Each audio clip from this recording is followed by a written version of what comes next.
සුමනි අන්තිම එක. ඔව් ඊයේ දිනේදී කොම්පැන් නිවීදයේ තරුණයෙක් අත්අඩංගුවට අරන් තියෙනවා පලස්තීනයට එයාගේ සහයෝගය දක්වලා ස්ටිකර් එකක් ඇලෙව්වා කියලා. දැන් මේ සිද්ධිය පිළිබඳව සමාජ මාධ්‍ය තුළ දැඩි කතා බහට ලක් වෙනවා. ICCPR පනත යටතේ අත්අඩංගුවට අරන් තියෙනවා කියලා තමයි සඳහන් වෙලා තිබෙන්නේ. ඒ පිළිබඳව ඔබතුමා දන්නවද? එකතු කරන්න ඒක මමත් දැක්ක මේ ඇත්තට මේක පලස්තීන් ස්ටිකර් එක.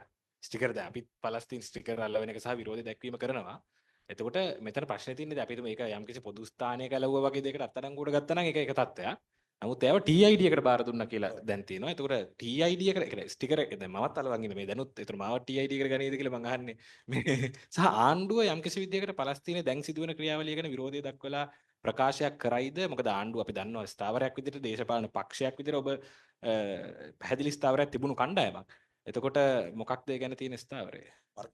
වර්තමානයේදී අර එළියට දාපු ස්ටේට්මන්ට් එකක නම් ප්‍රමාණවත් මදි. වරි 3යි තියෙන්නේ. නිශ්චිත සිදුවීම සම්බන්ධයෙන් මට දැනුමක් නැහැ. කොම්බඤ්ඤ විදිහේ වෙච්ච සිදුවීම. නමුත් පලස්තීනයට සහයෝගය පළ කරමින් බැනර් එකක් ප්‍රදර්ශනය කරලා හරි ස්ටිකර් එකක් ඇලවීම අත්අඩංගුවට ගැනීමට කිසිසේත්ම හේතුවක් වෙන්නේ නැහැ කියන එක මට කියන්න පුළුවන්. තරිඳු කිව්වා වගේම අපි ඕන තරම් පලස්තීන ජනතාවට සහයෝගය පළ කරලා පලස්තීන ජනතාවගේ ජීවත් වීම ඇති වෙනුවෙන් අපි බොහෝ ක්‍රියාමාර්ග අරගෙන තියෙනවා වසර ගණනාවක් තිස්සේ.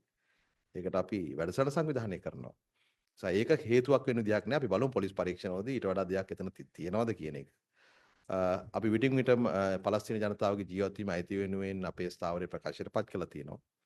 ඒ අසාධාරණ ගුවන් ප්‍රහාර ඝාතනට විරහිව අපි කටයුතු කරලා තියෙනවා අදහස් ප්‍රකාශ කරනවා.